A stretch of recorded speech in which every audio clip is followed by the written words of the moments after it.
तर नमस्कार मित्रांनो, आज निघालेलो शेतात. आज जरा शेतातली कामं होती, म्हटलं जावं. आलो शेतात, गेलो मोटर चालू करायला हिरीकडं. मोटर चालू केली ना आलो बटाट्याकडं. कसा आला बटाटा तुम्ही लावलाय का नाही कमेंट करून सांगा. आणि आलो बॅलर न्यायला घरी.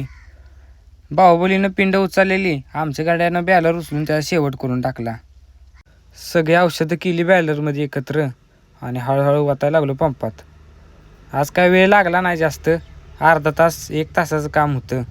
काम पण झालं आणि मग म्हटलं पंप धुवून ठेवला पंप. झालं सगळं काम. आता म्हटलं जशी मोटर चालू केली तसं बंद करायला जायला लागतंय. आलो मोटर बंद कराय विहिरीकडं. भावाला पाठवलं मोटर बंद कराय आणि इथं ह्या चिखलामुळं तिकडं वर जायला येत नव्हतं. मग काय झालं काम. म्हटलं एक व्हिडिओ काढावा पोस्टसाठी. कसा आला व्हिडिओ कमेंट करून सांगा.